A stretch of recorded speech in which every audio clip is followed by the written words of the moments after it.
The conference room fell silent as Diego Mendoza stumbled over the pronunciation of quarterly projections for the third time in 5 minutes. Victor Castellanos, the steel-haired billionaire CEO of Castellanos Global Industries, slammed his Mont Blanc pen onto the mahogany table with enough force to make the crystal water glasses tremble. Before we jump back in, tell us where you're tuning in from, and if this story touches you, make sure you're subscribed, because tomorrow, I've saved something extra special for you.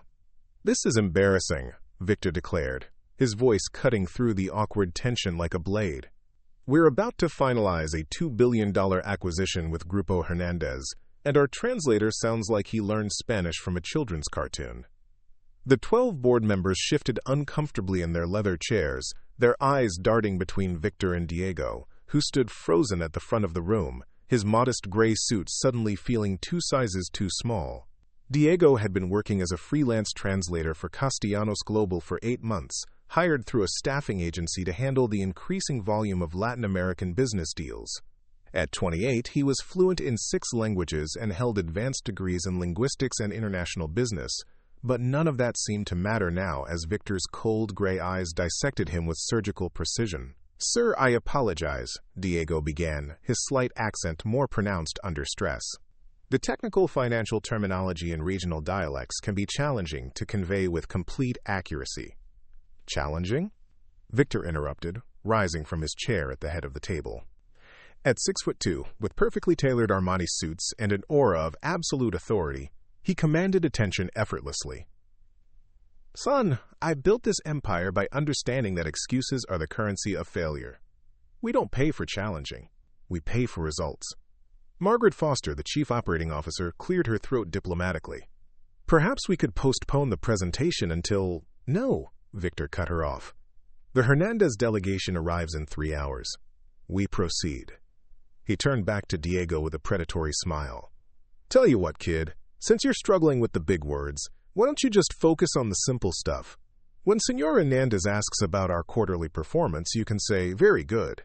When he asks about market expansion, you say, 'Muy bueno.' Think you can handle that level of complexity?" Laughter rippled around the table, though several board members looked distinctly uncomfortable. Richard Ashford, the chief financial officer, actually had the audacity to applaud slowly. "Brilliant, Victor. Keep it simple for the help." Diego's jaw tightened almost imperceptibly, but his expression remained professionally neutral. Years of navigating corporate hierarchies while being underestimated had taught him the art of invisible dignity. "Of course, Mr. Castellanos. Whatever approach you prefer." "That's the spirit," Victor said, settling back into his chair. "Now, let's run through this presentation one more time, and try not to embarrass us in front of our guests, shall we?" For the next hour, Diego endured a steady stream of condescending comments and deliberate mispronunciations of his name. Victor seemed to take particular pleasure in referring to him as "our linguistic friend," and making exaggerated gestures whenever Diego spoke, as if he were addressing a child or someone hard of hearing. "Diego, Diego, Diego," Victor said during a brief break, approaching with his trademark shark smile. "You know, I've been thinking.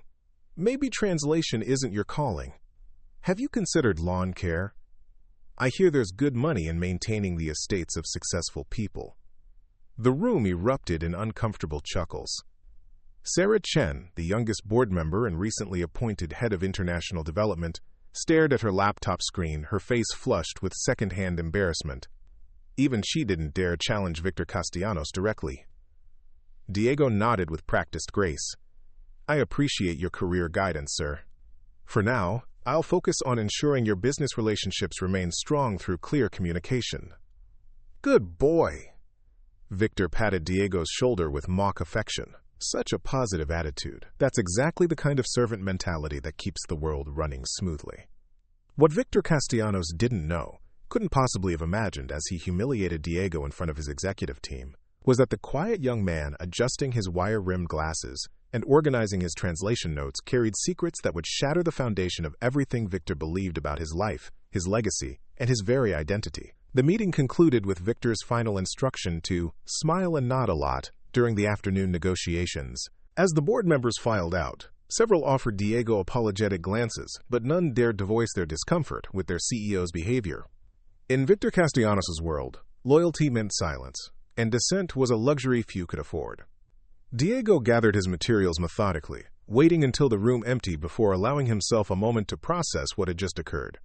He straightened his tie, a simple navy blue pattern that had belonged to his late adoptive father, and made his way to the small translation booth that had been set up adjacent to the main conference room. The booth was barely larger than a phone booth, equipped with professional audio equipment and a direct line to the conference room's sound system. Diego had specifically requested this setup rather than sitting at the main table, claiming it would provide better acoustics for precise translation. In reality, the booth offered something far more valuable: the perfect vantage point to observe the true character of Castellanos Global's leadership team without being seen as a threat. As Diego calibrated his headset and arranged his notes, his phone buzzed with an encrypted message. The sender was listed simply as MR, but Diego knew exactly who it was. The message contained only an address and a time: 8 p.m. tonight. The investigation was reaching its conclusion. 3 hours later, the Hernández delegation arrived with the punctuality that Victor demanded from everyone except himself. Carlos Hernández, a distinguished man in his 60s with silver hair and kind eyes, entered the conference room accompanied by his daughter Elena, his chief legal counsel, and 2 financial advisors. They represented one of Mexico's oldest and most respected business families, with interests spanning telecommunications, renewable energy, and real estate development. Diego watched from his booth as Victor transformed into his public persona, charming, sophisticated, and effortlessly multilingual. It was a masterful performance, one that had convinced investors, partners, and regulators for decades. Victor spoke enough Spanish to handle pleasantries and basic negotiations, but complex financial discussions required Diego's expertise to navigate the nuances of legal and technical terminology. "Señor Hernández, welcome to New York," Victor said warmly, embracing the older man. "I trust your flight was comfortable? Please, sit wherever you're most comfortable. We're family here." Diego translated seamlessly, but as the conversation progressed, he began to notice something that made his blood run cold. Victor was deliberately mistranslating key financial figures, understating Castellanos Global's debt obligations while overstating projected revenues. When Carlos asked about recent SEC investigations into the company's accounting practices, Victor instructed Diego to translate the question as an inquiry about their excellent regulatory compliance record. "Tell him we've never had any issues with regulatory oversight," Victor said through the booth's communication system, his voice carrying the casual authority of someone accustomed to having his lies enabled. "In fact, emphasize our transparency." Diego found himself at a crossroads. Professional ethics demanded accurate translation, but challenging Victor publicly would end his access to the information he desperately needed. He made a calculated decision, translating Victor's response with subtle additions that hinted at the truth without directly contradicting his employer. "Mr. Castellanos says that regulatory compliance is always a priority," Diego translated, "and that all matters are handled through appropriate legal channels with full documentation." It was technically accurate while allowing Carlos to read between the lines. Carlos Hernández was no fool. 60 years in international business had taught him to recognize evasion and misdirection. His slight frown suggested he understood exactly what wasn't being said, but he continued the meeting with diplomatic grace. As the negotiations progressed, Diego documented every lie, every deliberate omission, every moment when Victor's public face diverged from the reality he'd witnessed during morning strategy sessions. The man who preached about servant mentality and knowing one's place was systematically defrauding potential business partners while positioning himself as a pillar of corporate integrity. During a brief recess, Diego excused himself to use the restroom. Instead, he made his way to the executive floor's records room, where months of careful observation had taught him the security protocols. A stolen keycard, lifted from Richard Ashford's jacket during a previous meeting, granted him access to files that would have been impossible to obtain through legitimate channels. Moving quickly but carefully, Diego photographed documents that confirmed his worst suspicions about Castellanos Global's financial practices: falsified earnings reports, bribes disguised as consulting fees, and a pattern of acquisition strategies designed to strip assets from smaller companies before leaving them to collapse under manufactured debt. But it was the last file that stopped Diego cold. Buried in a folder marked Personal VC Confidential was a DNA test report dated 18 months ago. The document bore the letterhead of Gene Tech Laboratories. Preparing and narrating this story took us a lot of time, so if you are enjoying it, subscribe to our channel. It means a lot to us. Now, back to the story. One of the most respected genetic testing facilities in the country. Diego's hands trembled as he read the results that would change everything. The test had been ordered by someone named Maria Elena Rodriguez, a name that sent shockwaves through Diego's carefully controlled emotional defenses. According to the report, the probability of paternity between Victor Castellanos and Diego Mendoza was 99.7%. Diego stared at the document, his mind racing through implications and revelations that recontextualized his entire life. Maria Elena Rodriguez had been his birth mother, a woman he'd been told died in childbirth when he was born in a small village outside Guadalajara. His adoptive parents, humble but loving people who had raised him in Los Angeles, had always been honest about his adoption but claimed to know nothing about his biological family. The truth was far more complex and infinitely more painful. Maria Elena had been a young translator working for Castellanos Global's Mexican operations 29 years ago. According to additional documents in the file, she had been Victor's assistant during a critical expansion into Latin American markets. The papers painted a picture of a brilliant young woman who spoke 5 languages fluently and had earned her law degree from Universidad Nacional Autónoma de México. But there were other documents too. Legal papers showing that Maria Elena had been quietly terminated from her position after becoming pregnant. A non-disclosure agreement that prohibited her from ever revealing the identity of her child's father. Bank records showing monthly payments that had continued until her death from cancer 3 years ago.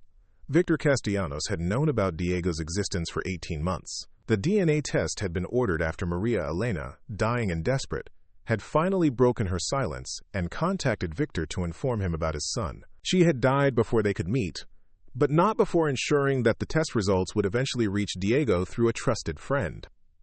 Everything clicked into place with sickening clarity. Diego's hiring through the staffing agency hadn't been coincidental.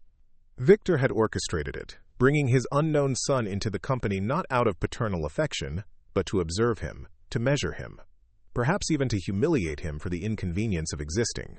The man who had just spent an hour mocking Diego's heritage, suggesting he pursue lawn care instead of professional translation, dismissing him as the help with casual cruelty, was his biological father, and Victor knew it.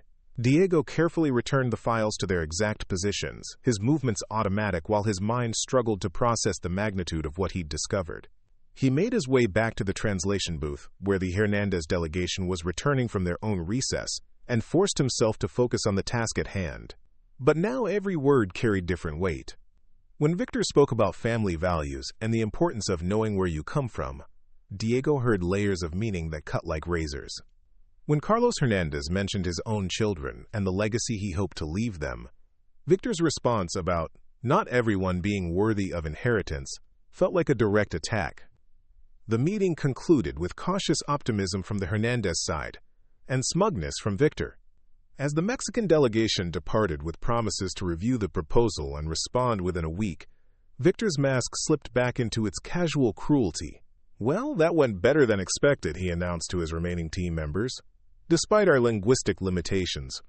He glanced meaningfully at Diego's booth. Though I suspect Señor Hernández is too polite to mention how unprofessional our translation services appeared, Margaret Foster, who had been uncharacteristically quiet during the meeting, finally spoke up. "Actually, Victor, I thought Diego handled some very complex financial terminology quite skillfully." The Hernández team seemed impressed with the accuracy of the translations. Victor's smile turned predatory. "Margaret, your optimism is adorable, but we both know that competence isn't about meeting minimum standards. It's about exceeding them." He looked directly at Diego. "Our young friend here represents exactly the kind of mediocrity that holds successful organizations back. Good enough isn't good enough when you're playing at our level." Diego began packing his equipment with mechanical precision, each movement carefully controlled while rage and heartbreak warred in his chest. 28 years of wondering about his father, of imagining what kind of man would abandon a pregnant woman, of constructing elaborate fantasies about potential reunions, had led to this moment of absolute clarity. Victor Castellanos wasn't just an absent father. He was a predator who had destroyed Diego's mother's career, silenced her with legal threats and financial dependency, and was now actively tormenting his own son for the entertainment of his corporate cronies.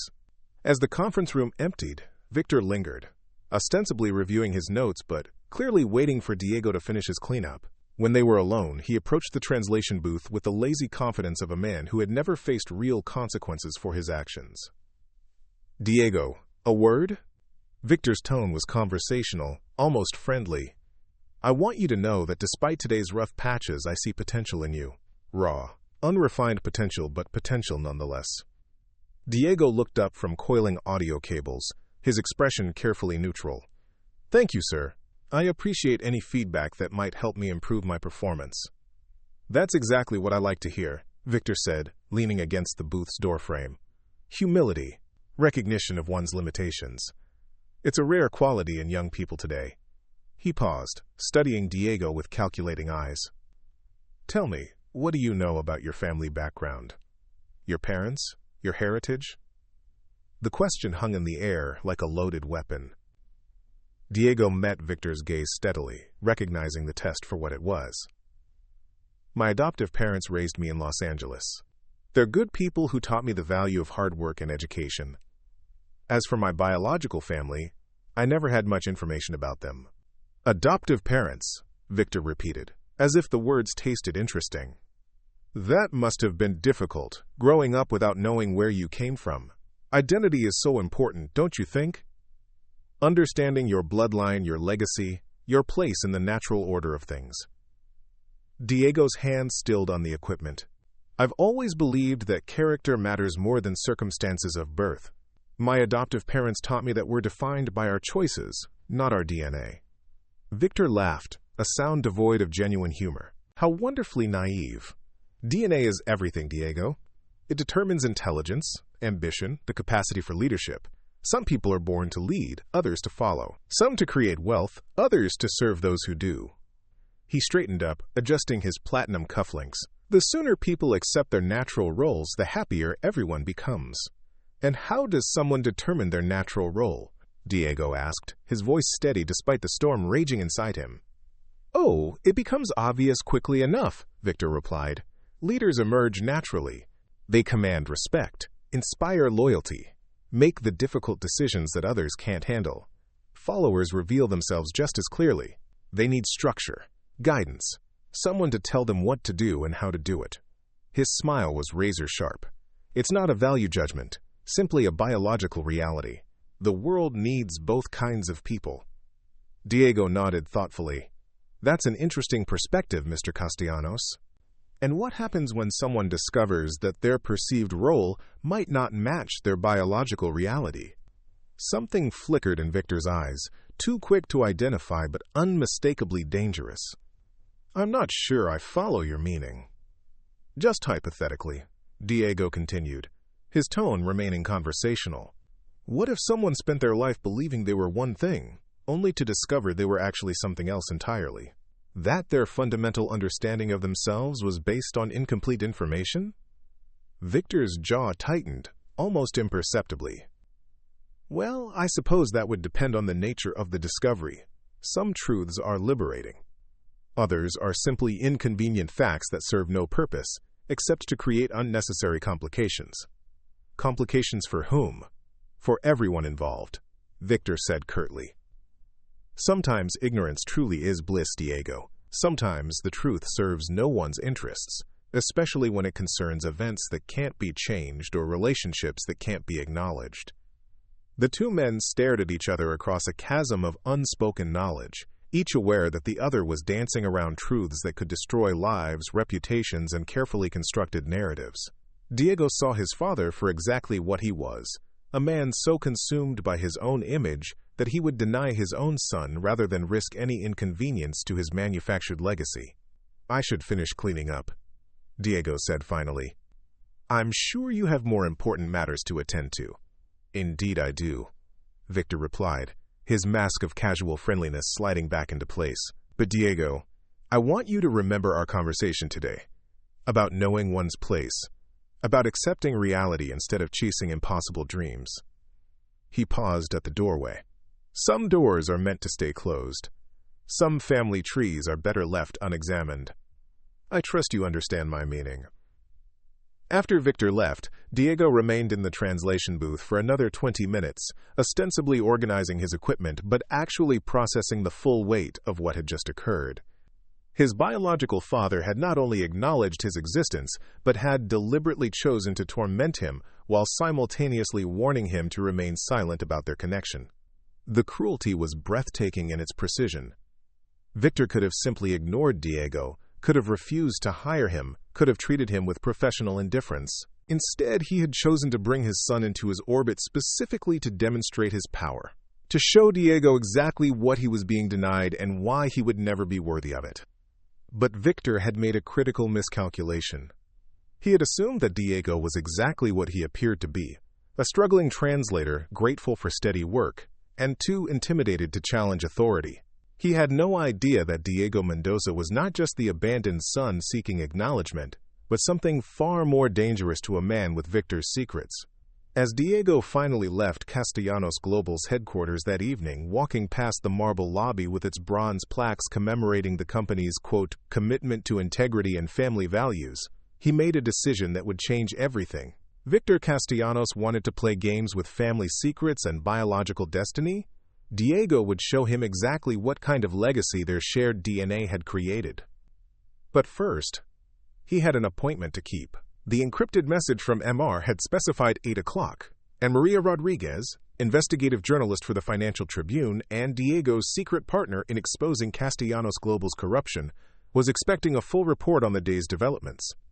What she wasn't expecting was the personal bombshell that would transform their professional investigation into something far more complex and infinitely more dangerous.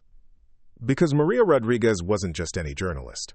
She was Maria Elena Rodriguez's younger sister, the aunt who had raised questions about her sister's mysterious death and had spent 3 years building a case against the man she suspected was responsible. Tonight, Diego would tell her that their investigation had just become a family affair in the most literal sense possible. And tomorrow, Victor Castellanos would learn that some family trees, when shaken hard enough, drop fruit that can destroy everything beneath them. The warehouse district of Queens felt like another world compared to the gleaming towers of Manhattan's financial district.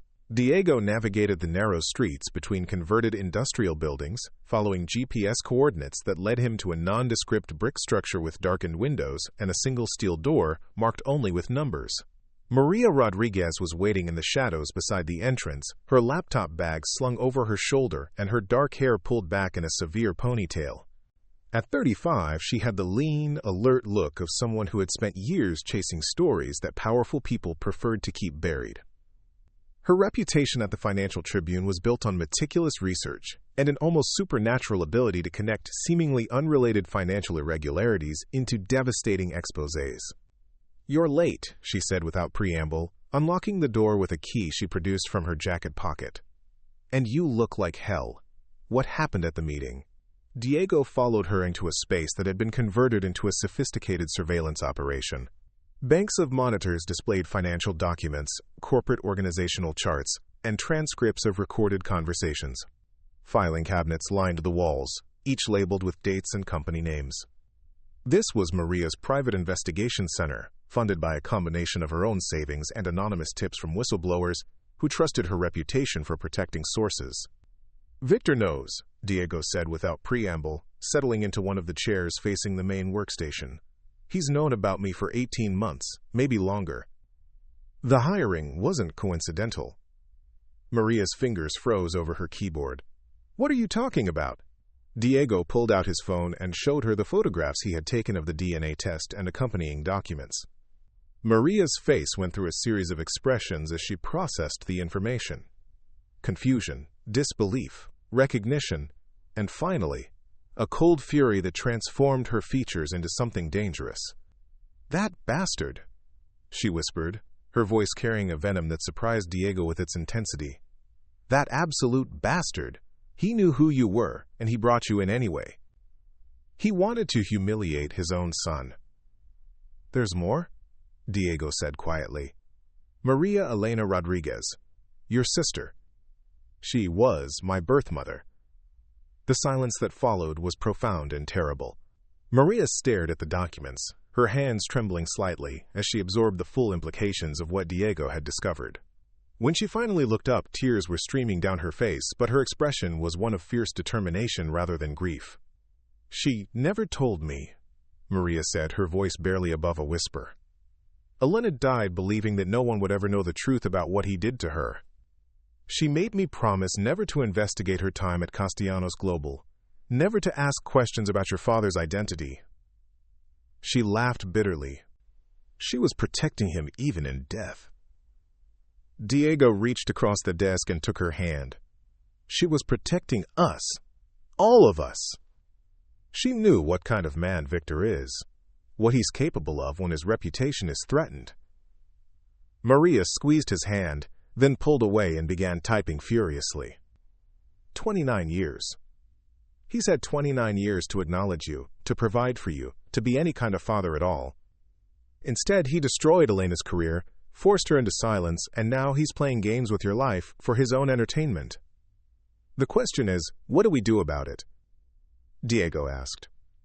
We have enough evidence to expose the financial fraud, but the personal connection complicates everything. Any investigation I'm involved in will be seen as revenge, not justice. Maria was already pulling up files on her main monitor. We've been approaching this wrong. We've been trying to build a case against Castellanos Global as a corporate entity, focusing on financial crimes and regulatory violations. But Victor's greatest vulnerability isn't his business practices. It's his ego. She pulled up a series of documents that Diego recognized as property records, employment histories, and social media profiles. Victor Castellanos has spent decades building an image as the ultimate family man and corporate leader. He's given speeches about traditional values, written op-eds about the importance of father figures in society, and donated millions to charities focused on supporting single mothers and orphaned children. While secretly abandoning his own son and destroying the life of the woman who bore his child, Diego said, understanding where Maria's logic was leading. Exactly. The hypocrisy is so profound that it will overshadow everything else. Financial crimes can be explained away, rationalized, or blamed on subordinates. But this is a character assassination that writes itself. Maria opened another folder, containing what appeared to be months of surveillance photos and documented meetings. We're not just dealing with corporate fraud anymore, Diego. We're dealing with a man who has systematically destroyed lives to protect his image, and who continues to do so. The Hernández deal you translated today. Victor is planning to strip their assets and leave them bankrupt within 2 years. I have the internal memos to prove it. Diego studied the documents, recognizing several faces from the day's meeting. Carlos Hernández seems like a good man. His daughter Elena appeared genuinely committed to their family's business legacy. They are good people, Maria confirmed. Which is exactly why Victor targeted them. Their reputation for integrity makes them perfect cover for his money laundering operations. He'll use their clean image to legitimize a series of shell companies, then collapse everything once he's extracted maximum value. The scope of Victor's planned deception was staggering. Diego realized that his translation work had been facilitating not just fraud, but the systematic destruction of a family business that had taken 3 generations to build. The weight of his unwitting complicity sat heavy in his chest. We need to warn them, Diego said. Carlos and Elena deserve to know what they're walking into. Agreed, but we need to be strategic about it. If we approach them directly, Victor will know the information came from you. Your access to the company will be terminated, and any evidence we haven't secured yet will disappear. Maria leaned back in her chair, her mind working through possibilities. We need Victor to reveal himself, to make choices that expose his true character publicly. Diego felt a familiar chill of recognition. You want to set a trap. I want to give him enough rope to hang himself, Maria corrected. Victor's arrogance is his weakness. He believes he's untouchable, that his wealth and influence place him above consequences. Men like that always overreach when they feel threatened. She pulled up a new file containing what appeared to be a detailed psychological profile. I've been studying Victor's patterns for 3 years. He responds to perceived challenges with escalating aggression. When his authority is questioned, he doesn't just defend himself, he destroys the challenger completely. It's not enough for him to win. His opponents have to be humiliated. Like he did with my mother, Diego said quietly. Like he tried to do with you today, Maria agreed. But Victor made a mistake. He assumed that humiliating you publicly would be enough to keep you in line. He doesn't understand that some people become dangerous when they have nothing left to lose. Diego studied his aunt's face, seeing echoes of his mother in her determined expression. "What are you proposing?" Maria's smile was sharp and predatory. "Victor wants to play patriarch to demonstrate his power over family dynamics? Let's give him a family reunion he'll never forget. But first, we need to secure our evidence and protect the people he's planning to hurt." Over the next 2 hours, Maria outlined a plan that was both elegant and ruthless in its simplicity. They would use Victor's own psychological patterns against him, creating a series of escalating situations that would force him to reveal his true nature while being recorded by cameras and microphones he didn't know existed. The first phase involved warning the Hernández family through carefully orchestrated leaks that would appear to come from concerned sources within Castellanos Global. Maria had contacts at several financial publications who could plant stories raising questions about the acquisition without revealing their true source. Once Carlos realizes he's being deceived, he'll start asking uncomfortable questions during negotiations, Maria explained. Victor's response will tell us everything we need to know about his willingness to commit fraud in real time. The second phase was more personal and infinitely more dangerous. Diego would begin asserting himself during translations, making subtle but deliberate changes that would reveal Victor's lies while maintaining plausible deniability. The goal was to create enough tension that Victor would be forced to confront Diego directly about his growing independence. He'll escalate, Maria predicted. Victor can't tolerate insubordination, especially from someone he sees as inherently inferior. The more you challenge his control, the more vicious he'll become. And when he finally loses his temper completely, we'll be ready. Diego understood the risks. If Victor discovered their investigation before they were ready to move, the consequences would extend far beyond their professional lives. Men with Victor's resources had ways of making problems disappear permanently. "There's something else," Maria said, her tone becoming more serious. "I've been investigating your mother's death. The official cause was cancer, but there are inconsistencies in her medical records that suggest she might have been poisoned slowly over several years." The words hit Diego like a physical blow. "You think Victor murdered her?" "I think Victor is capable of anything when his secrets are threatened," Maria replied carefully. "Elena started asking questions about your future, about whether you should know the truth about your parentage. She was sick, dying, and she wanted to see justice done before she passed. Victor couldn't risk that kind of exposure." Diego closed his eyes, processing the possibility that his father hadn't just abandoned him, but had actively murdered his mother to protect his reputation. The rage that had been building all day crystallized into something colder and more focused. "What do you need me to do?" Maria handed him a small device that looked like a standard smartphone case but contained sophisticated recording equipment. "Tomorrow, you're going to start pushing back. Challenge his translations. Question his business practices. Make him uncomfortable.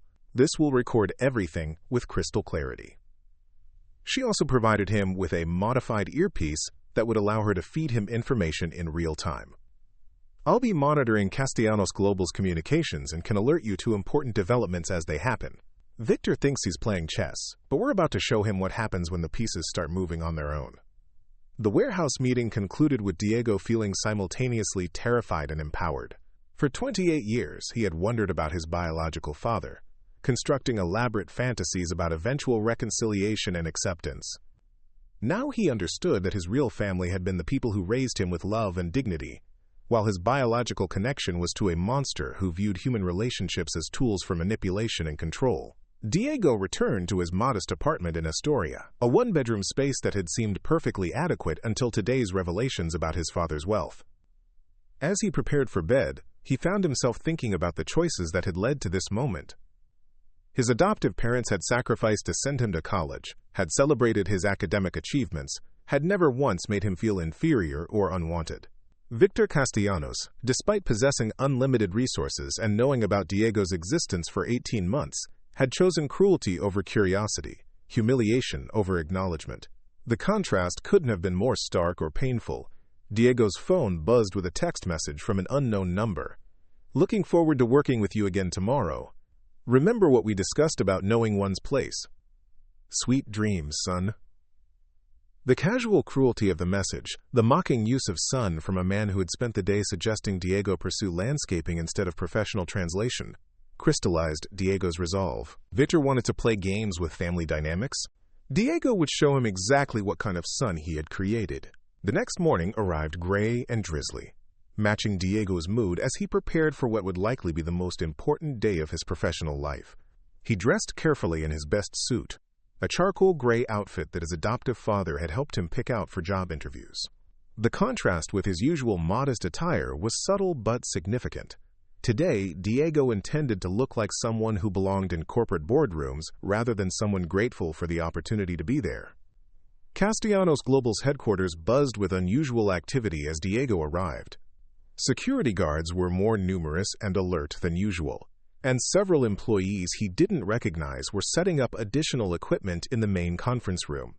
Diego's earpiece crackled to life as he passed through the lobby. "Something's happening," Maria's voice whispered in his ear. "I'm monitoring their internal communications, and there are references to a special presentation today.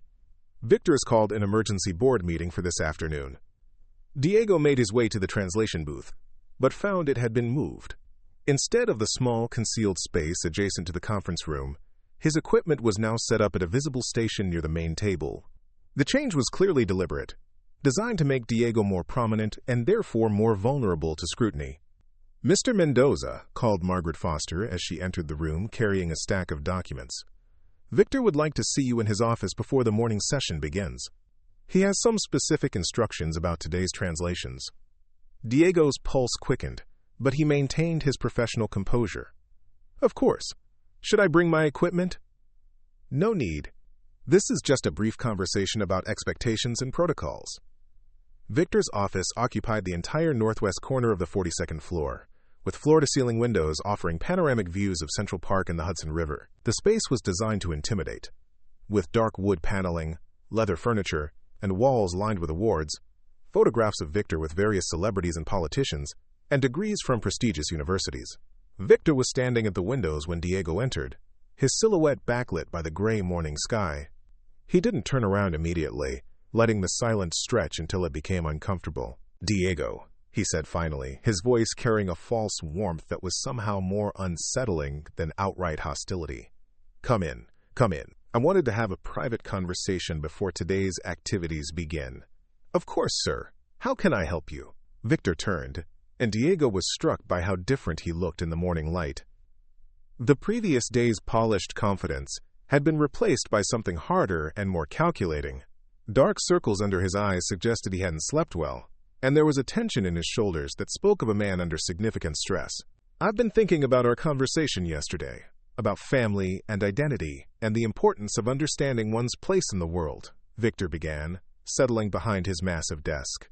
"I realize I may have been too subtle in my messaging." Diego remained standing, sensing that sitting would put him at a psychological disadvantage.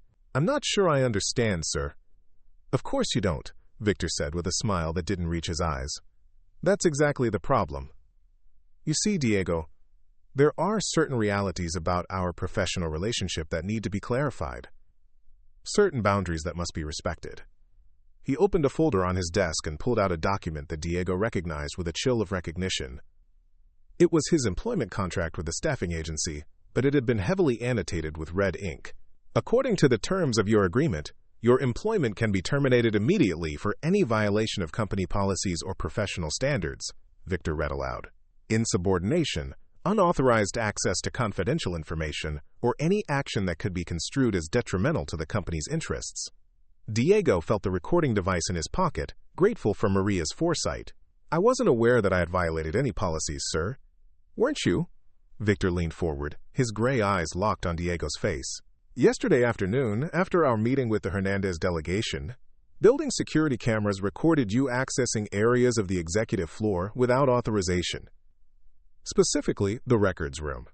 Diego's mind raced, calculating how much Victor actually knew versus how much he suspected. "I was looking for additional translation resources, sir. Some of the financial terminology required research to ensure accuracy." "Research," Victor repeated, savoring the word. "How wonderfully academic of you." "And what did your research reveal, Diego? Any interesting discoveries about our corporate structure or business practices? The question was loaded with implications that both men understood perfectly. Victor was giving Diego an opportunity to confess and potentially negotiate, but it was also a test to see how far Diego was willing to push the deception. "I found the information I needed to properly translate the technical terms," Diego replied carefully. "Nothing more than that." Victor's smile became predatory. "Nothing more than that. How reassuring." He stood and walked around the desk, positioning himself directly in front of Diego. "You know, I've been in business for 30 years, and I've learned to recognize certain types of people. There are team players, and there are troublemakers. There are people who understand loyalty, and there are people who bite the hands that feed them." He paused, studying Diego's face with the intensity of a predator evaluating prey. "Which type of person are you, Diego?" The moment felt suspended in time, weighted with the accumulated history of abandonment, deception, and cruelty that defined their relationship. Diego could feel the recording device capturing every word, every nuance of threat and intimidation that Victor was deploying. "I'm the type of person who believes in doing the right thing, sir," Diego replied quietly, "even when it's difficult." Victor's expression shifted almost imperceptibly, a flicker of something that might have been respect crossing his features before being replaced by cold calculation. How admirably naive! And what, in your estimation, constitutes the right thing in our current situation? Diego felt Maria's presence through the earpiece, her steady breathing a reminder that he wasn't facing this confrontation alone. "Honesty, sir. Accuracy in translation. Respect for the people who trust us to represent their interests fairly." "Honesty," Victor mused. "Such a luxury for people who don't understand the complexities of real-world business. Tell me, Diego, do you believe that absolute honesty is always the highest virtue, even when it might cause unnecessary pain or disruption?" The question felt like a trap, but Diego understood that Victor was revealing more about his own moral framework than asking about Diego's. "I believe that truth is usually less damaging in the long run than deception, sir, even when it's uncomfortable in the moment." Victor returned to his chair but remained standing behind it, his hands gripping the leather back with enough force to whiten his knuckles. "An interesting philosophy. I wonder how consistently you apply it to your own life." Diego felt the conversation shifting into even more dangerous territory. Victor was circling closer to the central truth that connected them, testing whether Diego would maintain his facade or reveal his knowledge of their biological relationship. "I try to be consistent, sir, though I recognize that everyone has private matters they prefer to keep confidential." "Indeed we do," Victor agreed.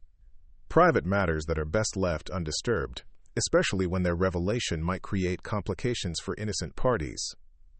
His voice dropped to a whisper. "Some secrets protect people, Diego. Sometimes, the kindest thing we can do is allow others to maintain comfortable illusions about their lives and relationships."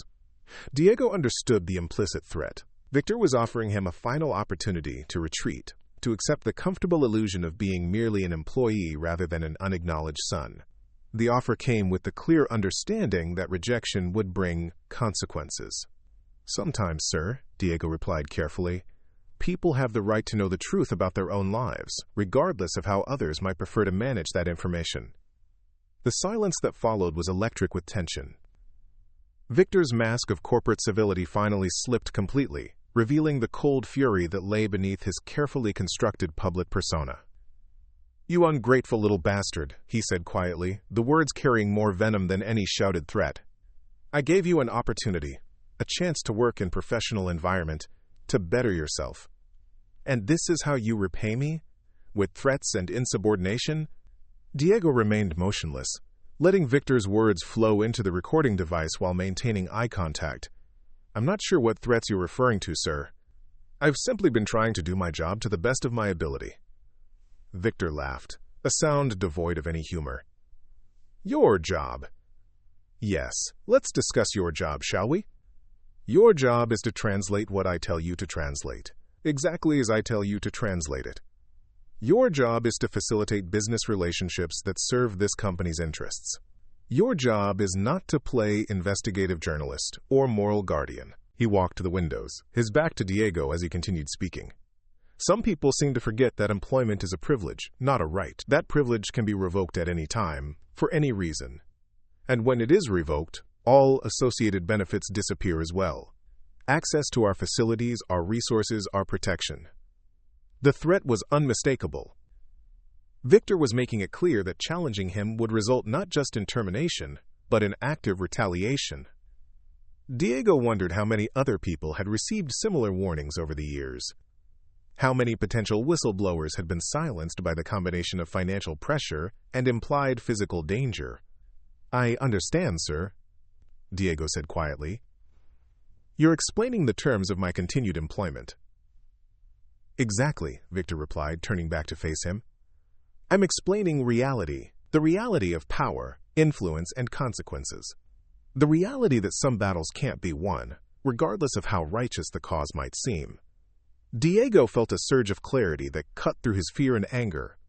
This was the moment Maria had predicted, the point where Victor's arrogance would lead him to overreach. By threatening Diego so explicitly, Victor was revealing the tactics he used to maintain control over everyone around him. "And if someone chose to fight anyway," Diego asked, "hypothetically speaking, what would be the consequences?" Victor's smile returned, colder and more predatory than before. "Hypothetically, complete destruction. Professional reputation ruined beyond repair. Personal relationships scrutinized and found wanting. Financial resources exhausted through legal battles that can't be won. And eventually, when all other options are exhausted, more direct forms of persuasion." The recording device captured every word of what amounted to a confession of witness intimidation and implied violence. Victor had just outlined his standard operating procedure for dealing with anyone who threatened his interests, providing evidence that would be devastating in any legal proceeding. "That seems like an extreme response to workplace disagreements," Diego observed. "Extreme situations require extreme responses," Victor replied. "And make no mistake, Diego, what we're discussing here is extremely serious. The kind of serious that changes lives permanently." A knock at the door interrupted the conversation. Margaret Foster entered with obvious reluctance, her face pale and drawn. "Victor, I'm sorry to interrupt, but there's a situation developing. The Hernández delegation is requesting additional documentation about our due diligence processes. Specifically, they want to see internal communications about the acquisition timeline and asset valuation methods." Victor's face went through a series of expressions as he processed this unexpected development. "What prompted this request?"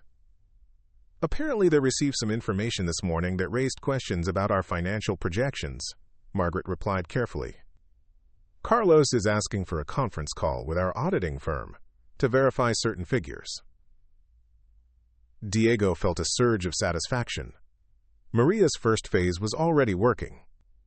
The Hernández family was beginning to ask the right questions, forcing Victor to choose between transparency and continued deception. "What kind of information?" Victor demanded. "I'm not sure of the specifics, but it appears to concern discrepancies between our public financial statements and the projections we've shared with them privately," Margaret said. Carlos seemed quite concerned about the implications. Victor's composure cracked visibly. "Get Richard on the phone immediately. I want to know exactly what documents they're requesting and where this information could have come from." He turned to Diego with undisguised fury. "This conversation isn't over. Report to the conference room in 10 minutes, and be prepared to translate exactly what I tell you to translate. Nothing more, nothing less." As Diego left Victor's office, he could hear the older man beginning to make angry phone calls. The plan was working, but the stakes were escalating rapidly. Victor's threats had been explicit enough to provide excellent evidence, but they also indicated that he was prepared to use extreme measures to protect his interests.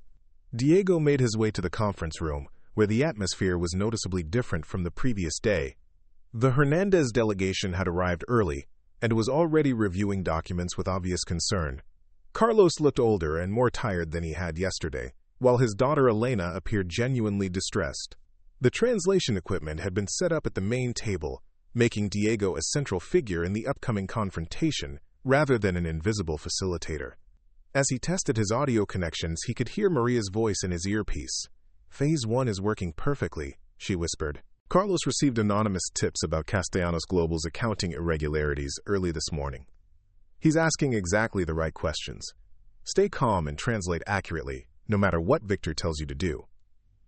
Diego nodded almost imperceptibly, acknowledging the instruction while preparing himself for what promised to be the most challenging professional performance of his life. In a few minutes, Victor would enter the room, expecting Diego to facilitate the continued deception of the Hernández family. Instead, Diego would ensure that the truth finally had a voice. The game was about to begin in earnest, and for the first time since discovering his true parentage, Diego felt like he held some of the cards. Up next, you've got 2 more standout stories right on your screen. If this one hit the mark, you won't want to pass these up. Just click and check them out.